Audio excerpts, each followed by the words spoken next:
Nice background. I'm jealous. Yeah, yours looks good too. Yeah, it looks like an airport. Yours is like, peaceful. I like it. I need to figure out where it is. I'm not sure. It's some vague, you know, seaside area. Is that ice in the background too, or is it just I don't water? I don't think so. I'm honestly not sure.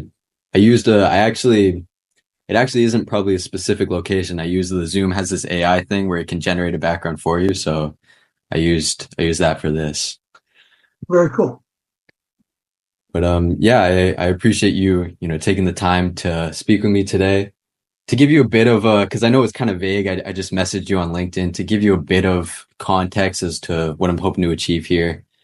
Basically, I just like talking to people who are in interesting roles or are in a position that maybe I would like to learn more about. So I really have no other goal other than, learning about your experiences, your background, your career, and, I think I said what it's like to be a successful tech executive, something like that. And I guess on that note, I came across your LinkedIn and I see you've had lots of different roles over your career. You started as a engineer or a manager, and you've been director at IBM, Akamai, all these companies, and now you're a CEO and on all these different boards. Can you just give me a quick overview of your career journey and how you got to where you are now? Well, I had the advantage of being old, so I got to start when the technology was relatively new. So, I've got to grow with things, whereas most people don't have that benefit. In fairness, um, so I when I one of the best engineers I ever met never graduated high school, and he ended up going to Microsoft. And what I learned is that people who hustle and are constantly learning tend to succeed. And I can look at out of the myriad of companies I've worked for, the most successful people are the ones who continue to learn.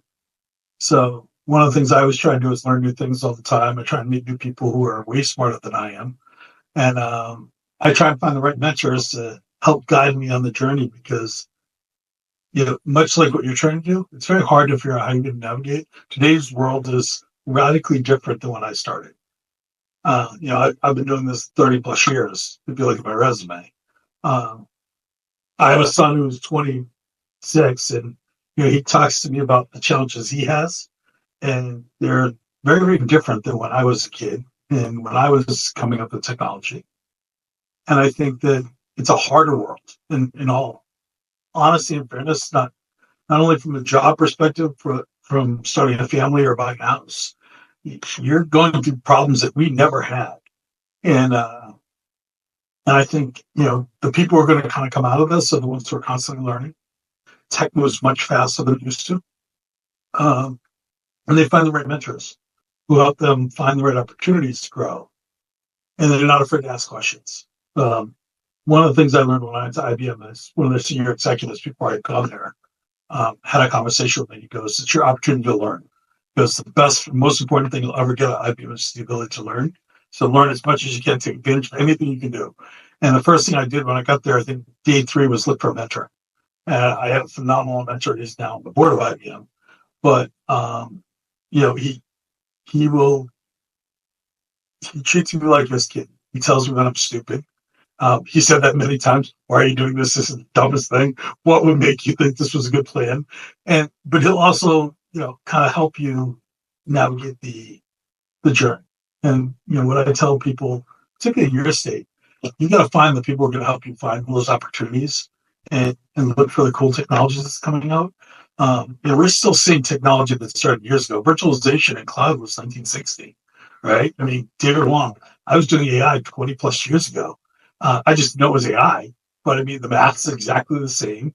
It's just, I just didn't know what it was. And, we go through these iterations when society's ready to adopt technology.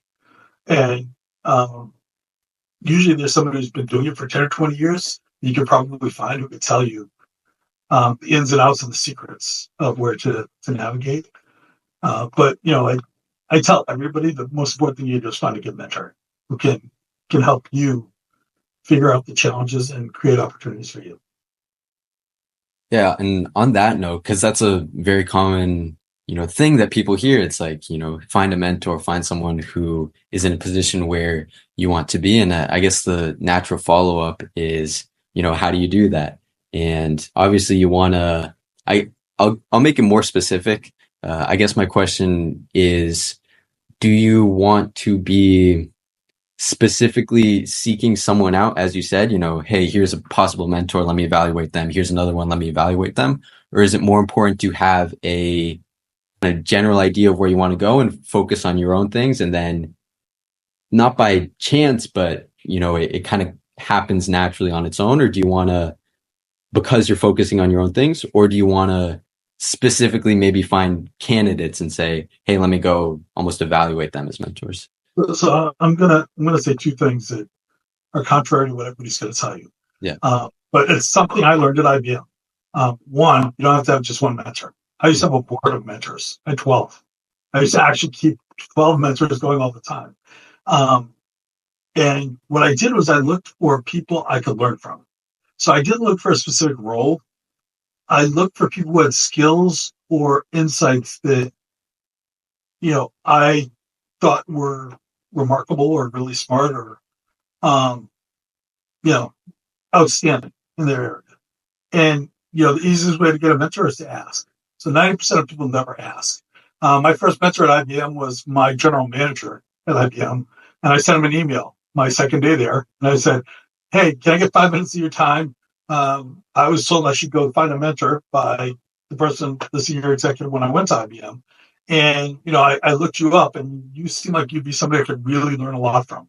I still go back to him on a regular basis. When I took my job as CEO, I actually reached out to him and said, hey, I just want to get your opinion.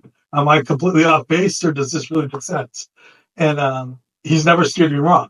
And the times he's told me not to take jobs, and I did anyway, he was 100% spot on.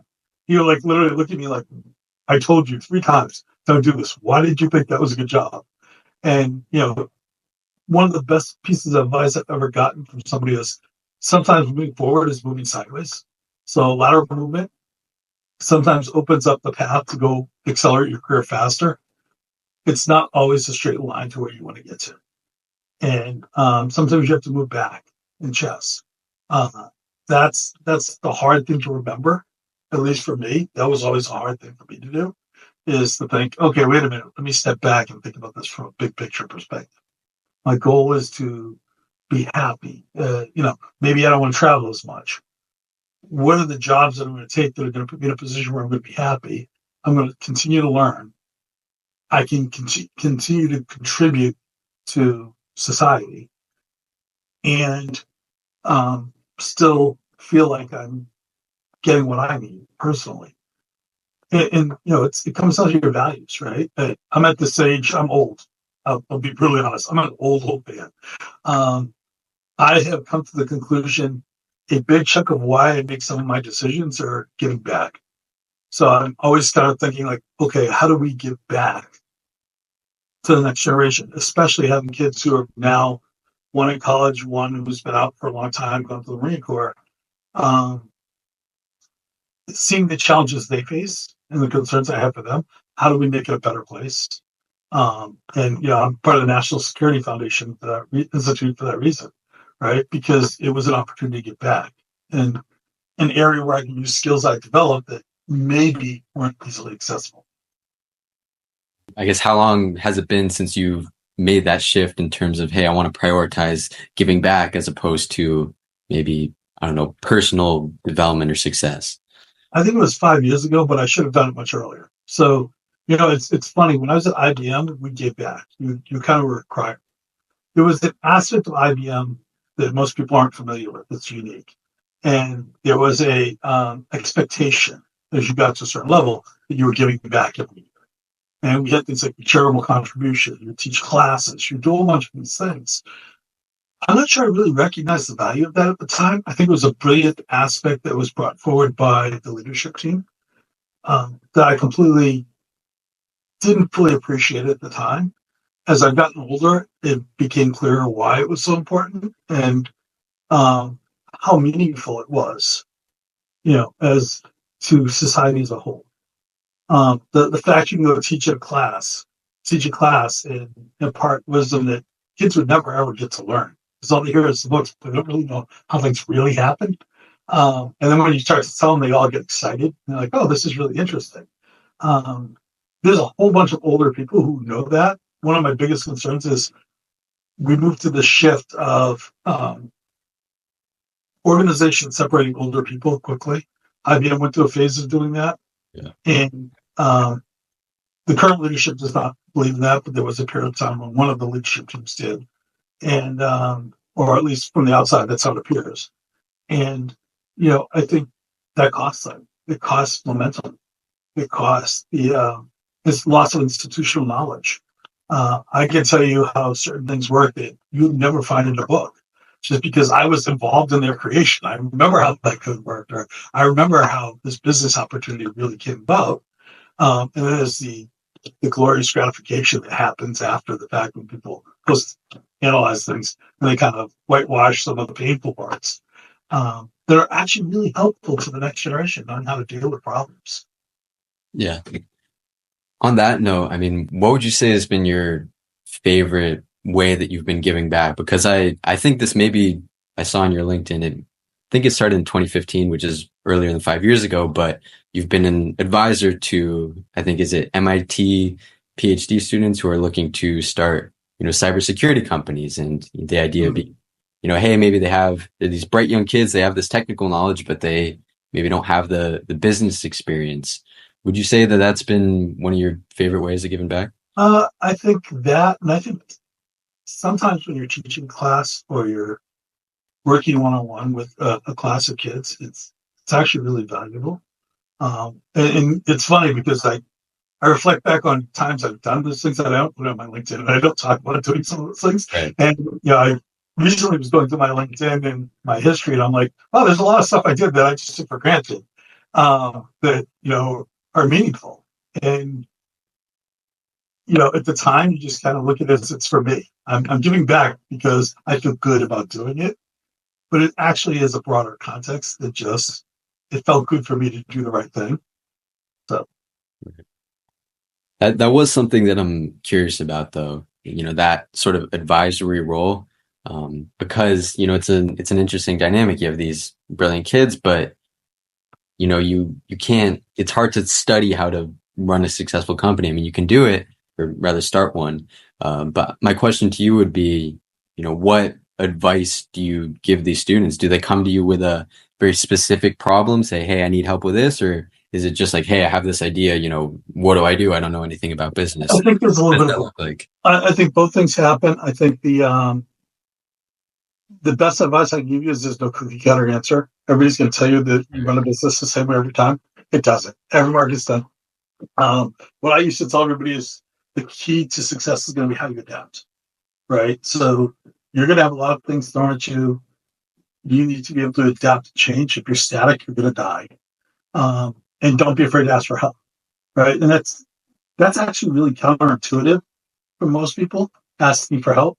But again, there's so many things like I don't know everything about finance. I don't know the law. I don't know this. No CEO knows all those things. They built a team that helps them get there. And sometimes they go out and they ask other CEOs, hey, I'm having this problem. How am I going to deal with this problem? What have you done to solve this problem? And it's not that you're looking for an answer, but you're looking for ideas and opportunities that let you span beyond where you are and solve a problem in a different way. And sometimes the most obvious answer is the one you're not going to take. Often the simplest answer is the right one. And it's the one you often overlook because it seems simple, so it can't be right. And you get into a position where you end up talking to somebody who's gone down this path. And it's just very clear. Sales examples are often some of those where you have sales opportunities and you just don't. You're so caught up in the details, you miss the point that you're, at the end of the day, your value is selling. It's the value you provide to your selling to, not the value you get.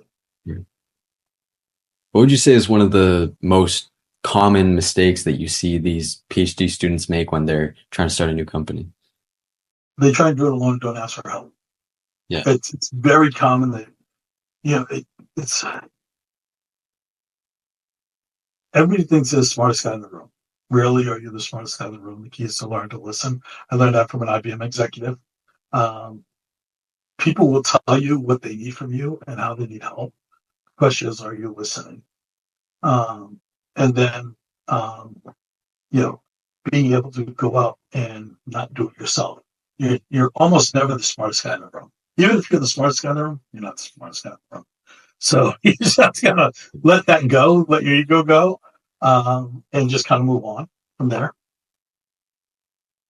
Do you think that you should always be asking for help when you need it? You know, for example, maybe the argument would be that sometimes you don't want to appear as if you don't know what's going on if it's a very specific thing where maybe you should know what you're doing. I guess my question is, yeah, are there situations where you shouldn't ask for help and maybe you should try and figure it out on your own? And if so, you know, how do you figure that out? So I guess there's two ways to answer that. Yeah. The first is, I don't think there's ever a better time to ask for help. You know Okay. what I mean? I do think you have an obligation before you ask for help to try and solve it yourself Yeah. and see if you can do it. But, if you can't figure it out yourself, then there's nothing wrong with asking for help. Everybody asks for help at some point in their life. We've become a nation where we kind of discourage that. And, with the exception of politics, that's the only place I think it's different. But, at the end of the day, we should all be able to ask for help. Will we ask the right people? Will they give us the help? That's a whole different problem. Yeah. Sometimes you're lucky, sometimes you're not. It's that simple. Yeah.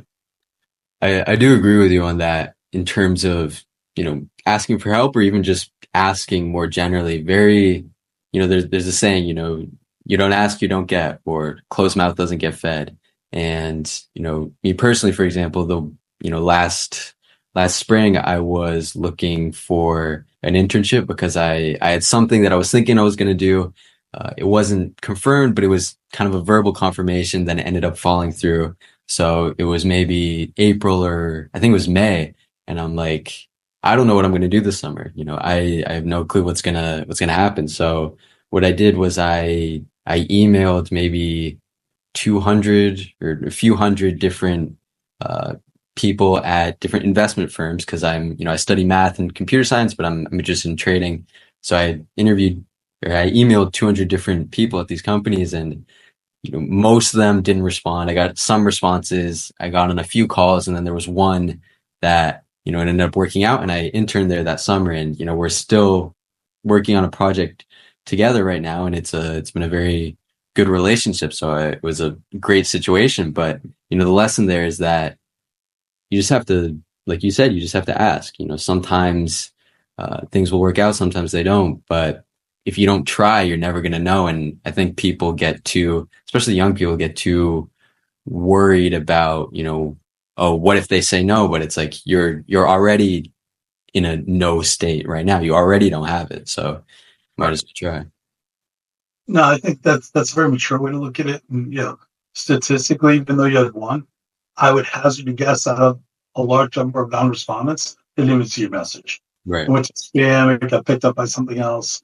It filtered it out. There's a myriad of reasons why you miss emails. I miss emails all the time, and they'll just like pop up on my mail like 3 weeks later, deliberately. So stuff happens. Yeah. And for example, some of them I would follow up and then they would be like, hey, I missed this, whatever. And I think maybe I got a decent response rate, maybe like half or so. But in terms of getting to an actual call, it was I think I got on about six or so.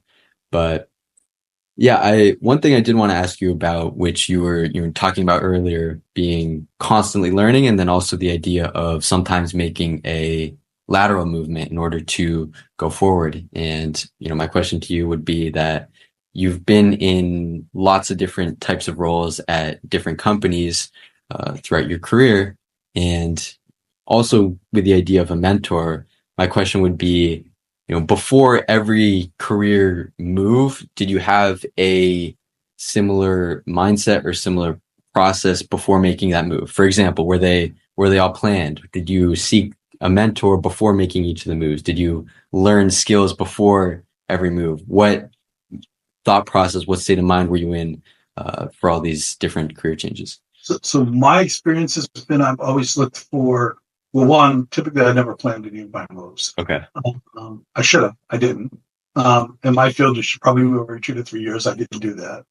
I typically looked at the company. I looked at who I'd work with in the company. I really looked beyond that. Um, I can't think of a single job I've ever taken. I wasn't afraid to take it first. You go into this level of fear because you don't know. Right. And, if I'm not afraid to take the job, then I'm always worried, right? Because it means it's going to be so easy. It's going to be boring. I'm going to feel it anyway. Um, I don't go in with that mentality. I think I go in and I figure out, is it a place I want to work? Are people I like? And then I move from there. And sometimes that can be misleading. I've had one career job, just it was I regret, and I've got almost all the other companies I actually liked. I don't. I worked for some great people. I learned a ton of things. Uh, I'm. IBM by far was the best company I've ever worked for, probably. EMC was a great company. I can look back at some of those startups, even fabulous companies. I've had lifelong friends out of them, and I can say that the companies I really loved are the ones I learned the most at. I think it's interesting you said that most of the moves weren't planned. I guess how did they come about? Was it mostly that you had to move from your current position, or was it that, hey, there's a new opportunity that just came up, let me see if it's worthwhile? I have a silly mentality. I'm a super loyal guy. It's a character flaw. Yeah. So one of the jobs I left because my boss quit. Actually, two jobs I left because my boss quit. So when I started the company, I joined because I really respected both of the leaders, and it was the only reason I took the job. And one retired and one resigned and went somewhere else. And I remember when I started at one of the big companies, I told the head of HR, I'm only here till he leaves, and when he leaves, I'm quitting. He gave 3 weeks notice. I was gone the day before his last day. And HR called me. We didn't believe you could move that fast. And I go, I told you up front. I never lied about anything. I was very blunt about this. Other opportunities like IBM, they actually reached out to me. So I was at a stage of my life early on where I loved working at startups. We had Progress Software was no longer a startup. When I was there, it was in 2058. So, it was their early days, or 85, one of those two. So long ago, I can't remember. But nonetheless, um, you know, I was an early startup guy. I love the startup culture. I like the speed and aggression and how dynamic it was. And when IBM called, I thought to myself, I don't really want to be a big company. I'm not a big company guy. And I actually said that to one of the executives, the head of HR at the time, when I went there. When I first started there, I go, I'm hard pressed to imagine this is going to last, but let's go for it. Best job I ever had. I met some of the best and brightest people I've ever met. The CEO and the executive team was phenomenal. I learned so much from them. It wasn't even funny. And I started to appreciate the value of having good leaders in a way I didn't before.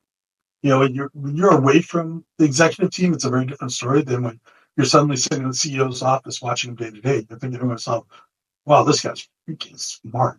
Like the IBM executives are scary smart. Some of the smartest people I've ever met in my life. And you can sit in a room with them and you're just like horrified at how smart they are and how things just click. And they're always learning. And it's just insanity. And it's like working with the best and the brightest all the time. And you look forward to going in. Like I remember working 20-hour a day, and I couldn't wait to get back the next morning Yeah. because I was like so excited I got to go sit with this executive, and I knew I was going to learn all these really cool things from him. But if you'd asked me that earlier in my career, I probably would have had a very different answer. So you mentioned them being very smart. I guess my question, I'm curious about that. Do you mean from a technical perspective? I'm sure some of them are, technical geniuses, very good, or is it more about how they think about things, how they problem solve, how they analyze situations? I think it's both, and from an EQ perspective, right? They can look at the big picture. Yeah. They can understand what's going on, but they can also delve very deep. And they understand the value of how to engage a customer. They understood unique value propositions you probably wouldn't get out of employees.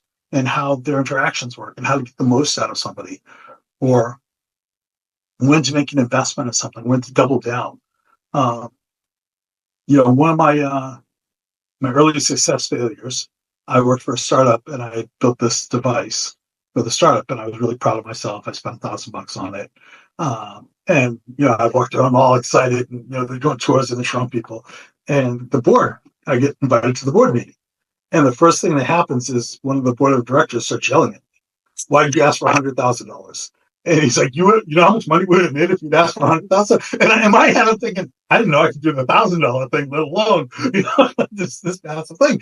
But it was like a learning experience for me because it was something I never even considered when I undertook this project of automation. It was just sort of like, okay, I bet if you give me $1,000, I could probably figure out how to do this little thing. And it was really cool. Did I imagine that you'd want 100 of them? No, it didn't even dawn on me. So it's and did I do the math to think about what that meant to the company? No, absolutely. And it was orders of millions, like obscene amounts of money they could have saved had I done this bigger project. That was a massive learning experience for me. I walked out of that one, I was dejected, and really at first I was just like, oh my God, I did this great thing and they're yelling at me. And then at the same time, I'm like a week later, I'm like, oh, I get it. I should have been more aggressive. I should have had more confidence and should have really looked at the broader picture and understood the implications of this decision, because we could have made a lot more money. Yeah. I guess it is a problem, but it's a good problem to have. Like, hey, this is so good. Why didn't we do more of it? But it's interesting that you mentioned that the key realization is that, I mean, one, seeing the big picture, but also, to sum it up briefly, thinking bigger.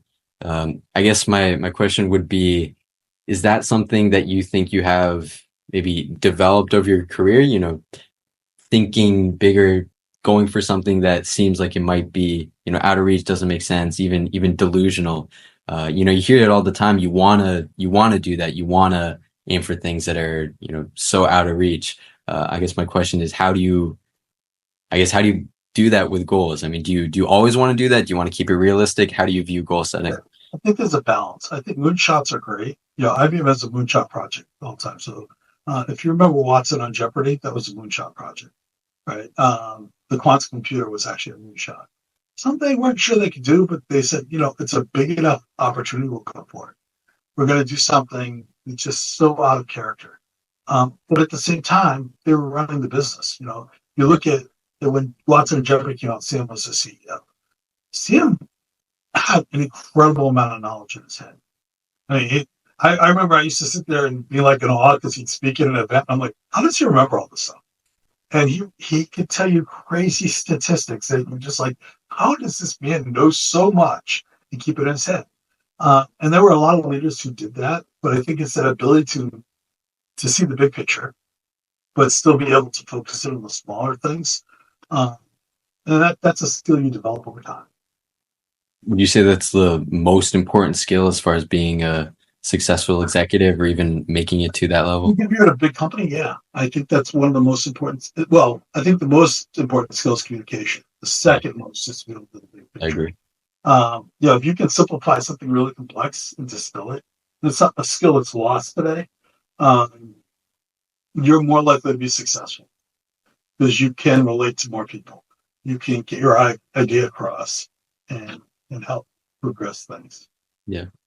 Kind of a similar question to that. Would you say that it's the best engineers who typically end up becoming, these good executives, or is it maybe not the best engineers, but people who have that communication skill, or is it both? Is there no, clear answer? I don't think engineers and communication skills always go together. Right. Yeah. That's why I asked. The majority of engineers, in my experience, actually don't understand their business. So they can't figure out the big picture. They tend to be, and that's always a dangerous thing, or they think they're smarter than they are. Right? Like I always tell everybody, you're never smarter than the customer, and the day that you are, it's the day you lost your business. Right. Yeah. I think a lot of engineers and smart scientists, and I've fortunately not been afflicted by this, but they always think they're smarter than the customer. And it doesn't matter what you think. It only matters if they're going to give you money or not, right? It's sort of like selling something. You might think it's worth something, but the value is really whatever the market will pay for it. Yeah. Most people forget that. They just have this grandiose idea. I'm so valuable. This is so wonderful. Uh, and that is at times, yeah, maybe, maybe not. Right. So on that note, at a, let's say a tech company, in order to become an executive, I mean, the question is how much technical knowledge do you need? Because obviously seeing the big picture, EQ, communication, emotional intelligence, that's all very important. But I mean, you need to understand what the product does. So let's say if someone comes in from a sales background at some other company and yeah, they understand what it does, they understand how to market it. Is that enough to really lead an organization, or do they also need that baseline technical understanding? Um, I actually don't think that's in the baseline technology. Okay. Yeah. I think, look at most big corporate executives. They're more sales guys or marketing guys than they are technical guys. They understand the technology. Yeah. They do their research. They come to an understanding. Could they code it up? Probably not. Right. Um, there's very few CEOs who code. Um, uh, I knew one of the early employees of Microsoft, and when he first started, Bill Gates sent the scathing letter about how pathetic his team was, and they didn't deserve jobs, et cetera, et cetera. Do I think he's the most technical guy on the planet? No, but do I think he was smart enough to understand the technology at a high level? Yeah, and I think that's what made him successful. I think of people like Steve Mills. Steve Mills is one of the brightest people I've ever met in my life. He ran software group for IBM. It's like scary. I used to be terrified to go meet with him because he's that smart. Yeah. And I think he understands the technology, but he also understands the broader picture of it. And I think it's that understanding the broader picture and the ability to communicate and lead that makes you the best leaders. Yeah. That makes sense. I guess I kind of want to transition a little bit. So you're currently the CEO of, I guess, how do you pronounce it? Tautuk? Look, Tautuk. Okay. And did you start that company? Did you come in? Were you hired? How did you get there? so I am a venture capitalist too. So you can see I'm part of Project. So we made an investment in the company, and I was asked to step in as CEO after the investment was going on. I actually had a consulting business on the side. So I stepped in and just sort of changed the business. But I always thought I'd want to be a CEO too, because I kind of played that role several times and I hated it. Um, the best job getting up COO, all the glory, no headaches. I still regret this idea that I did take that kind of a role, but it's an interesting challenge, and in startups today, it's actually a really interesting challenge. So it's definitely different than when we bought startups or we helped clean them up in my past life. It's just a completely different world, completely different mentality. Funding is different. Go to market's different. We're a much more interconnected world, um, and perception rules a lot of things. Um, so best product doesn't always win. Is this your first position where you're the, full-time designated CEO? Um, I As a permanent role, yes. How's that? So I've been asked to step into companies and lead them, and then I get to go and be free. Yeah. This was not one of those scenarios, right? It's a come in, you clean up the mess, and you leave. Were you, I mean, I'm curious what that process looks like. I mean, you guys are maybe investing in the company. I guess why is it you that ended up being the CEO? One of my partners was on the board, and the board lost confidence in the previous team. So I got a phone call in the middle of the day and said, "Hey, how would you like to be a CEO?" And I'm like, "Of what?" And I thought this was going to be a much shorter gig, to be brutally honest, when I stepped in. Uh, when I got into it, I realized that it was more work than I thought it was going to be. Did they put you through a bit of an interview process, like, tell me about yourself, or was it? No, they actually knew me beforehand, because I did part of the diligence when we bought the company. So I had actually met a whole bunch of the investors beforehand and the board members. I was like, okay, yeah, here's how you solve this problem. kind of bop along my happy, lucky way. So when companies do hire CEOs, because you see that often, like I think even what is it? Starbucks was a big headline recently. They swapped their CEOs. And I know they're not a tech company, but so maybe focusing on Well, tech. I'm skeptical of that swap. Just Yeah, like I think that Disney's, I think he's lost track of his true consumer base, and they're. I think the most dangerous thing you can do at any startup is forget who your customer is. yeah, Disney's my prime example. I use that with everybody. Disney made all their money through volume. They right, had families, low cost. Now it's so expensive, most families can't go. right, Where are they going? Universal. Universal's reasonably priced. So yeah, I think Disney's got a huge problem to overcome that they still clearly haven't figured out. Absolutely. yeah, Basic business 101. Who's your target market and stay with it. McDonald's revised that. If you look at statistically, historically in recessions, one of the companies that did better than anybody else was McDonald's. Why? Because they discount food prices. right, And families, when the economy's tight and constricts, tend to go and spend less money, and they go for these discount food things because they still want to, embrace the children, etc. McDonald's ended up raising their prices and getting rid of dollar meals, if you recall. You notice it come back with $2 meals. Why? yeah, Because they didn't see the they didn't predict the impact that would have on their long-term business. right, Uh, I hazard to guess they lost obscene amounts of money in that window. yeah, Uh, we'll never know, but my guess is families that didn't have a lot of money who were concerned about inflation and some of those things were looking for a quick meal, and McDonald's was the likely target, but they weren't available. yeah, And it just opened up the market. We moved from a society of customer centric views to CEO profit orientation about making the market happy. The challenge is the market funds the growth. If you have a steady business, you're making money, you're always Apple, you're always going to do well. You can have downside. No one ever got fired for buying IBM. Why? Because IBM always makes you whole. yeah, They've kept their same core principle in place. I think too many organizations move away from that. Too many CEOs do because they're looking at personal benefits of, oh, I'm going to retire in 2 years. I'm going to get a big bonus, and then I'll take off. So their goal is to boost the stock price in absence of creating a sustainable company. yeah.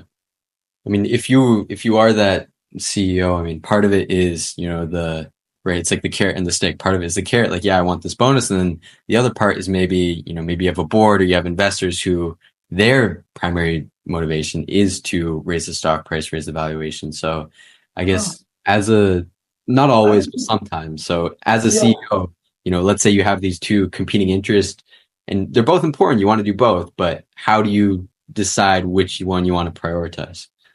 So I think the bonus thing is a personal decision. Yeah. It comes down to a really simple question: what's the sustainability of my company? What's the legacy? Most CEOs want to leave a legacy. I think we've shifted, and a lot of CEOs don't think that way.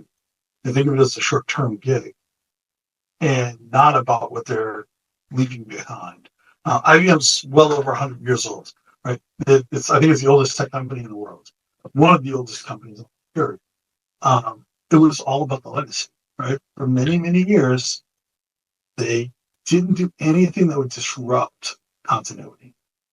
I think there's a lot of companies now that are disrupting their continuity.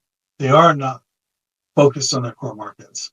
They're not trying to sustain it so much as just appease the shareholders. And I don't think the board's above that. I think most boards suck. To be really honest, I think most board members don't think about the business. Their job, they're paid to think about how to make the business thrive, Yeah. not how to make the CEO thrive and get a big bonus. A lot of boards tend to um, give into the CEO when it's not the right thing to do. And a lot of CEOs are really looking at it's a me economy, and they're not thinking about the how do I build a bigger legacy and what's my succession plan? How am I going to deal with so many other factors that affect the business, but maybe not, maybe diluted to my personal goals. but in the end, I'll get paid either way. It's a short-term win. So on the topic of being a successful CEO and where I was going with the, let's say Starbucks or Disney, whatever company it is, when they're hiring for a CEO, I guess how do they evaluate whether it's going to be a good hire or not? Obviously, you don't know, and obviously you look for having a track record, but in terms of, you know, character traits, personality, dispositions, skills, what is it that you look for beyond, past track record? I think that really good companies hire people who are good salespeople. Yeah. So I think good CEOs are the best seller around. They can sell the company. You bring them in when you need to close a deal. Um, they're good with customers. Customers love them. I think they have a big EQ. I think they can look at the big picture, but they can also accept criticism from people below them. Uh, that's my personal belief. But the sales piece is a big chunk. If you look at the CEOs who have stepped into companies in the last 10 years and have been successful, an inordinate amount of them were sales guys, or they had sales skills. They can be like the CTO with really good sales skills. There's not a lot of them, but there are. What would you say is the key to being a good salesperson? Um, Listening. Customers will always tell you what they want. It's Yeah. just a question of did you listen? Yeah. Or did you hear what you wanted to hear? A lot of people have happy ears. They want to hear all these things and they didn't really listen to what the person was saying. Um, and they can't communicate the value to the customer. They tend to communicate the value to themselves or their company, not what the customer benefits from. And probably 6 out of 10 sales fail because of that. So it's a big number.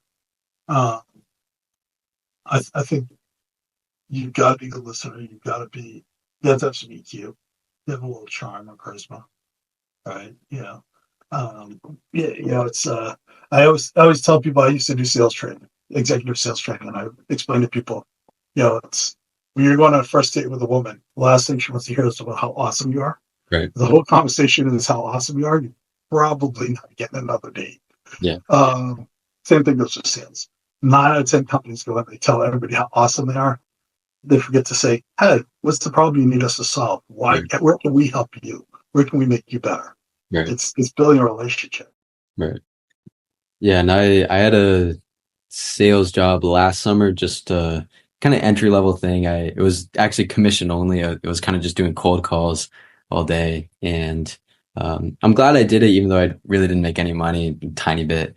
I'm glad I did it for the experience. Even if I wasn't great at it, it was a new way of thinking, a new way of looking at things. And you hear these things, these core sales tenets that you maybe otherwise wouldn't have thought about. And one of them being listening, which is fairly intuitive. Like, yeah, you don't want to talk about yourself. You want to hear what they say, but kind of going off what you said, what you're really doing is solving problems. You're not there to shove things down someone's throat. And the verbiage they used was, you're just there to find a fit. You're there to see if there's a fit. If there's no fit, then hey, we can't help you, and that's okay. You don't want to force it through.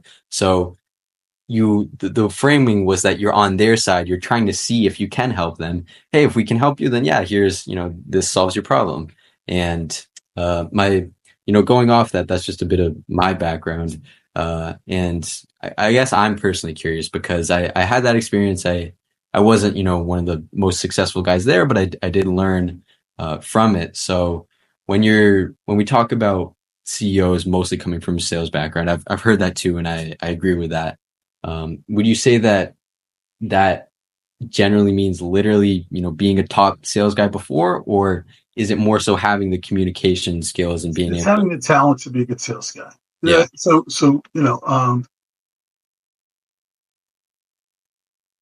again, it's like dating, right?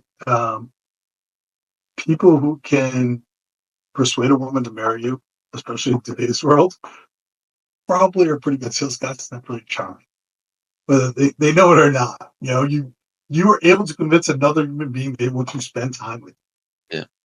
That's really different in today's world, right? It's not like the old days where you were kind of pushed into that direction by society. Now, most people don't get married. A large chunk of people never get married. Large people never do families. Yeah. So it is very much like building a relationship. It's how do you create a sustainable connection with somebody that you enjoy being with them, and they enjoy, and when they have a problem, they know, oh, let me call Will because I he may not know the solution, but he might know somebody who does. Yeah. This is again switching a little bit. I'm curious about, now that you are permanent CEO at, I think, what was it? Tautuk? So, Tautuk. What does your day to day look like? Because I've heard, being a CEO is you're kind of a uh, generalist, you're focusing on everything, but day to day, what does that look like? so one, if you're a CEO, you're a chief psychiatrist. I will tell you that I'm in a unique role because I'm very technical and we are using a lot of cutting edge technology. So I spend more time than I should working on product. If I were doing my job right, and you talk to a number of IBM executives because they all probably tell me this all the time, I'm better suited to go out and be having conversations with customers, potential customers, partners. So, or acquirers even, investment people. It's leveraging the charm and the relationships to kind of drive the business forward. That if you actually looked at the value I bring, that's where my value really comes in. I'm not spending as much time as I should be. I will fully acknowledge that I'm not doing my job well from that perspective. If I had to weigh out where my value came in, it's definitely on that side. So on that side, I'm curious, what does your company specifically, what does the sales process look like? Because I know it's very different for different types. Um, we're in a weird spot because we've kind of got an in demand. So we have a platform that allows you to look at, for example, climate data in a different way, and it's about low deployment, high value, and their financial implications, carbon credits, et cetera. When I'm doing a sales call, a lot of times, somebody will make an introduction, you start asking questions, and you find a fit. Um, and my company is weird because we spend a lot of technical questions with customers, which in our space is unusual. It's more, more often than not, it should have been more of a regulatory conversation. Um, but because we can jump past that, it allows us to move a little faster. I'm not sure that's a good thing, by the way. Um, it opens up a lot of doors. We compete with much, much bigger players. Um, Again, I'm not sure that's a good thing either. But, at the end of the day, um, the sales process is really about finding value and fit. So there's customers I've told, yeah, we just don't solve your problem. Could we technically come up with a solution? Absolutely. Does it align with our core business? No, we're not going to do that. I've had people ask me for things and I'm like, it just doesn't fit our business model. Yeah, we have a lot of money. Okay, that's great. I'm not confident that we can satisfy your needs and we can do it in a timely fashion without completely breaking the bank.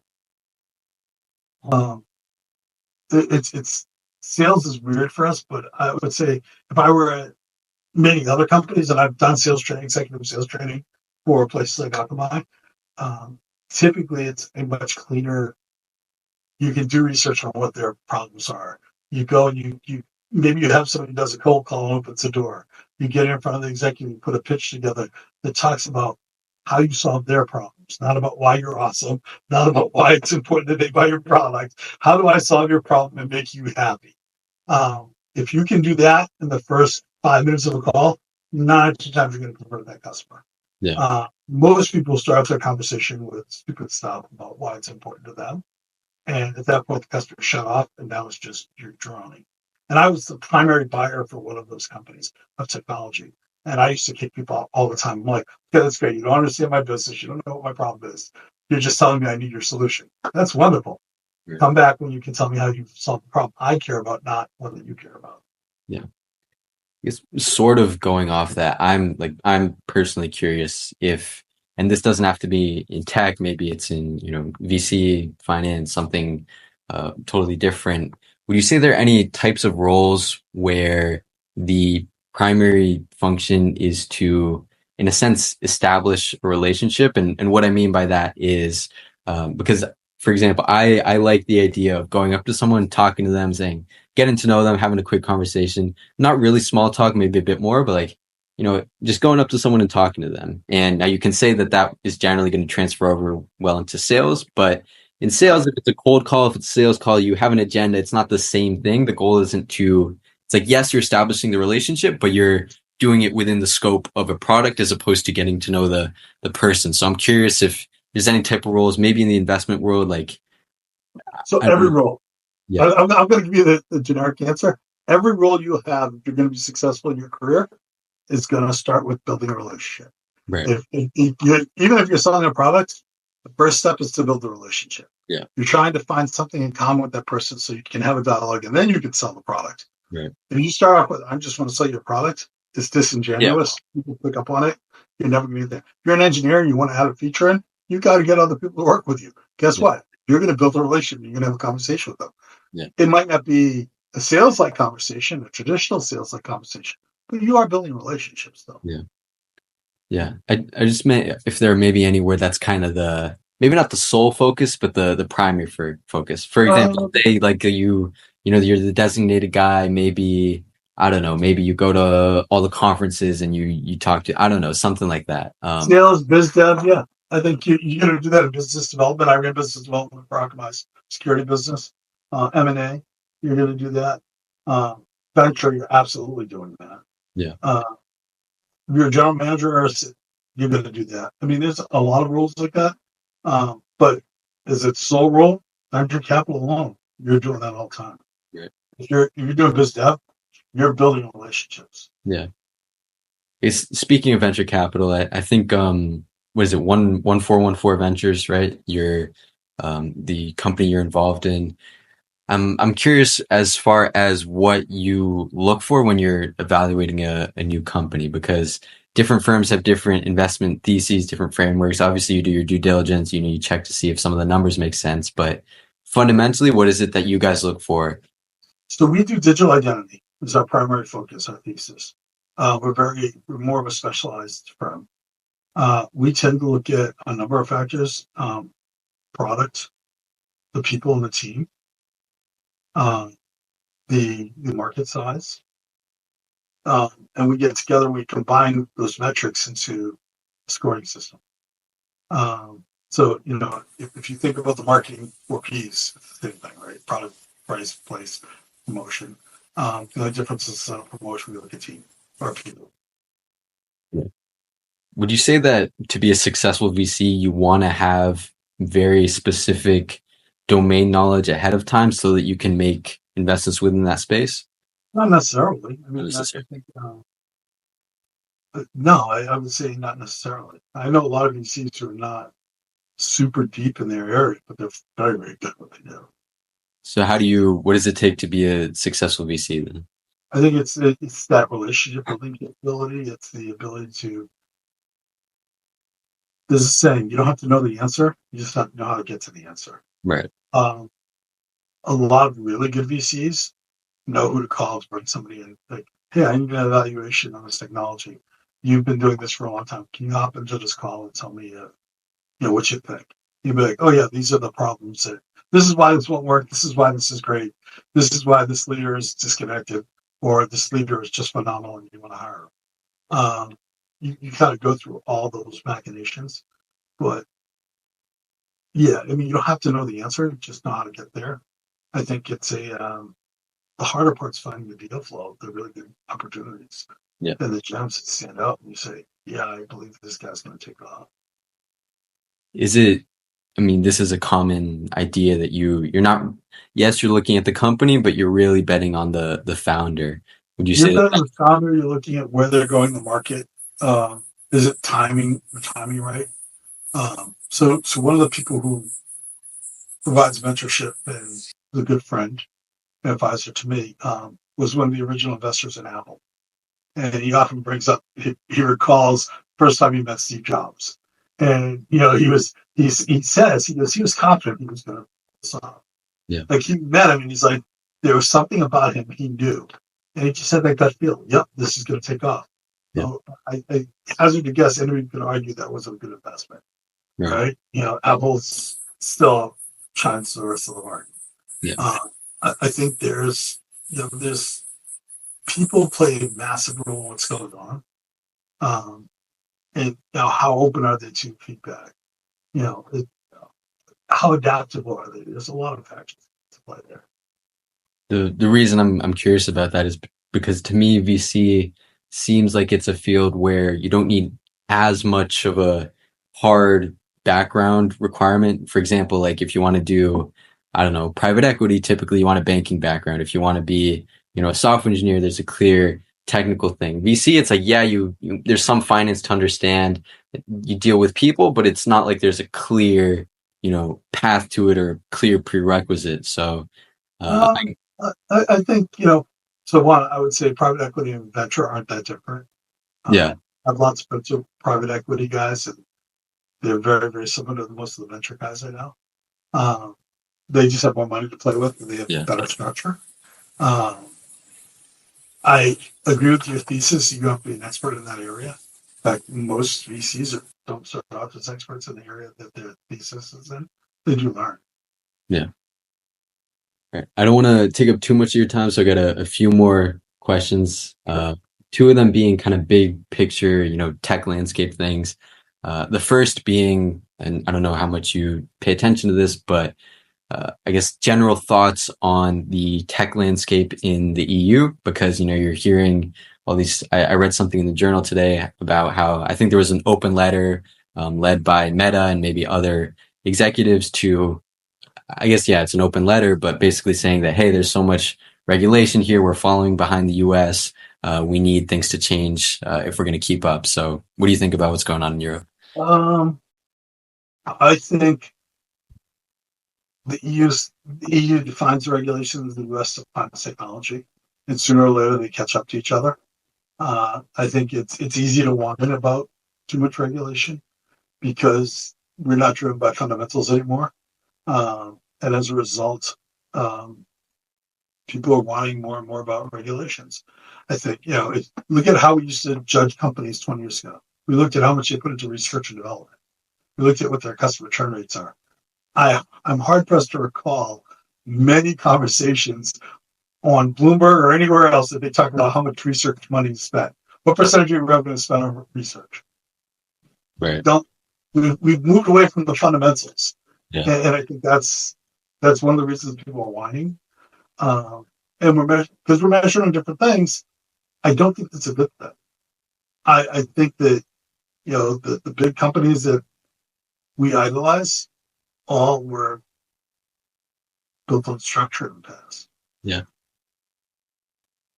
Second thing is the software engineering job market, because I'm at Cornell. It's a big computer science school. I know a lot of people studying CS, but I think there's some index that tracks the job market for software engineers, and it's at like the lowest it's been since 2018. And whether you want to go on that metric or something else, in general, there's been a downtrend. So, I mean, do you think that's going to continue? Do you think people should I be think that you've got a learning? lot of CEOs who think AI is going to be the save all and they can replace engineers with it. And I think they're going to find out really, really fast and really hard that it's not going to be as clean as they think it is. As somebody who still codes, I can tell you every once in a while I'll try and use the AI stuff to generate stuff. Rarely does it work exactly the way you want it to. I think it's transforming the way we work. I think if I were a student, I would want to learn things like firmware, AI, and some of those technologies.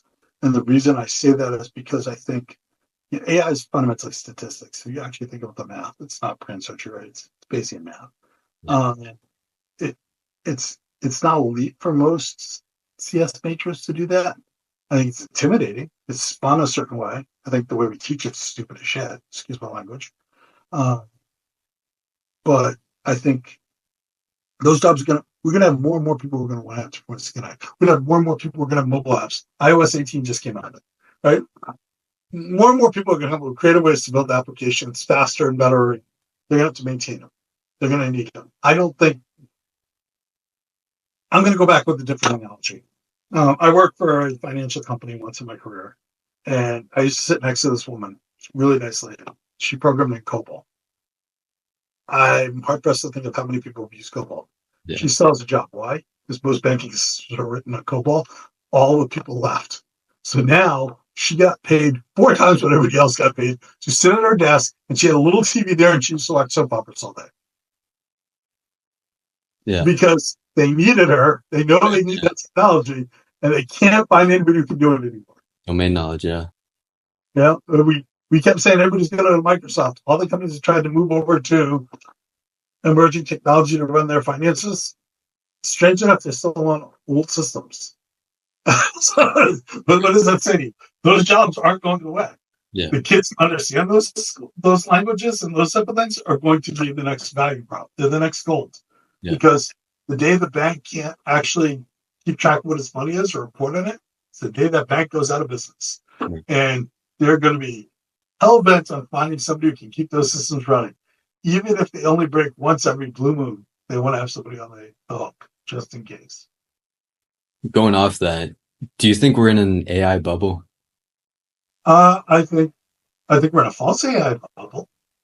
I think 90% of what AI is AI, and I think there are significant challenges with AI that everybody's ignoring around LLMs and how we build our corpuses of knowledge and maintain them over time. I think like any kind of data, it's perishable, right? It's like a fruit.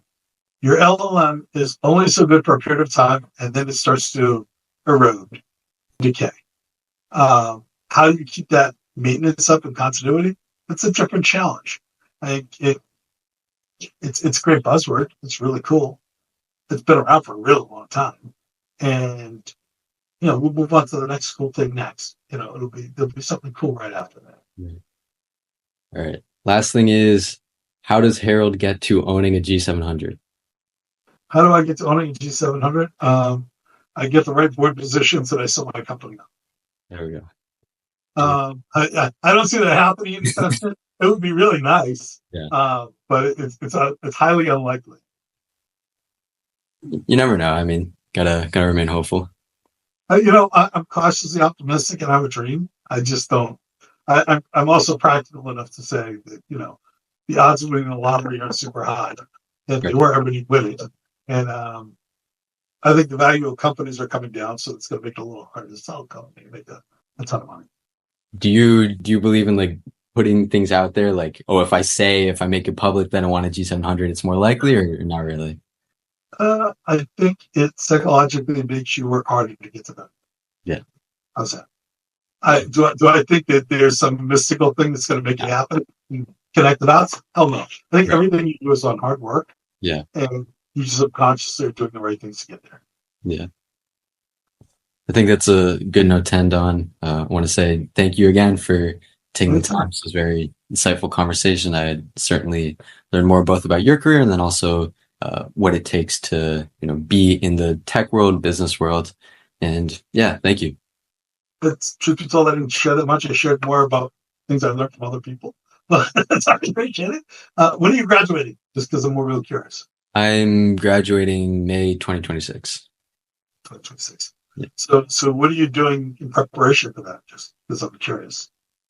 In terms of like career wise, well, first thing before that is I have to think about summer 25. So I'm thinking about what I'm gonna do.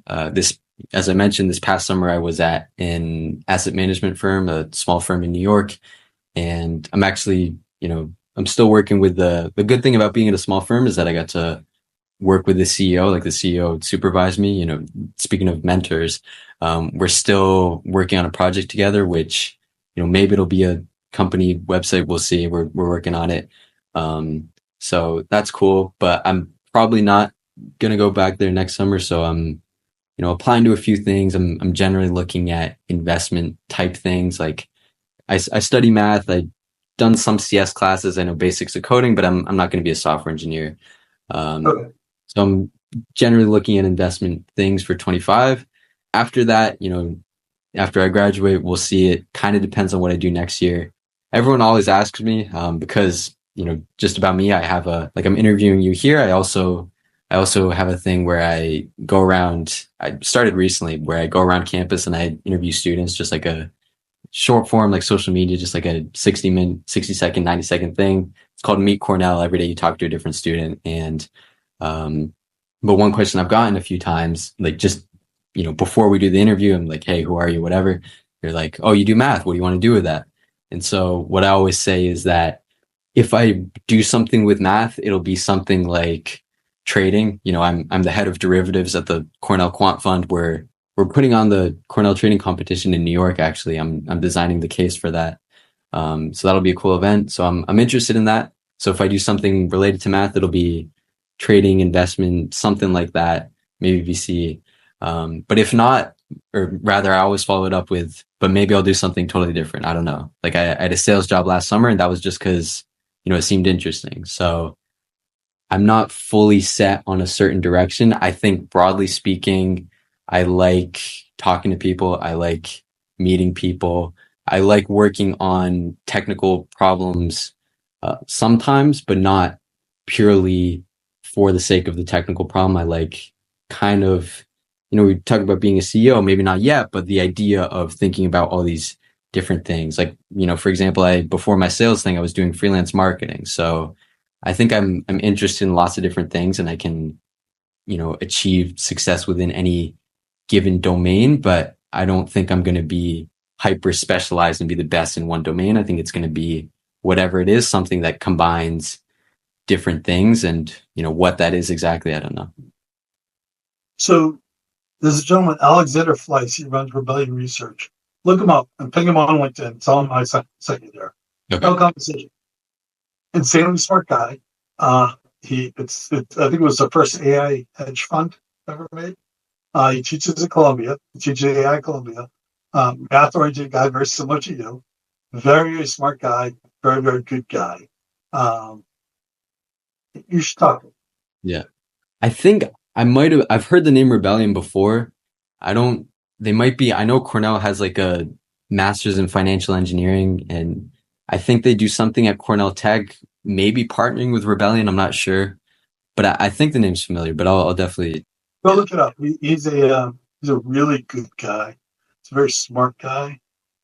He is in the crossroads of both things you seem to be interested in, and he's successfully pulled it off. And you don't see a lot of people can do that. I'm on his advisory council or his advisory board, or I don't know what my role is officially. Maybe on the board. I don't remember. I became really good friends with him, and that's how I kind of evolved with him. Very, very smart guy. I love smart people. It's a character flaw. I don't do well with stupid people. And I'll be brutally honest. I agree. Yeah. Yeah. And he's a very, very smart guy. And I think he will give you a different perspective. And he is the CEO of Rebellion Research. Yeah. But I think he will give you a perspective you might like. It's slightly different, and other opportunities that he may come up with that, others wouldn't have exposure to. Right. I'm curious, when you say kind of the crossroads of things I'm interested in, I mean, because he does the AI piece, but he's the finance guy, right? So he's the finance guy who actually understands technology really, really well. Got it. So the point of he teaches AI.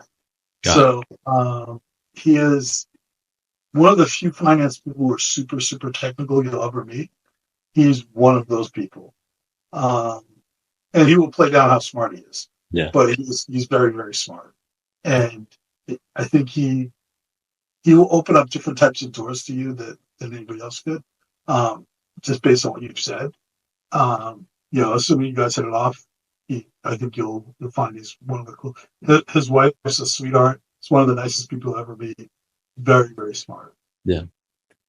I'll definitely reach out to him. I'm going to be, the training competition, we all go to New York on October 19th. So maybe there's a chance I'm able to, meet him there.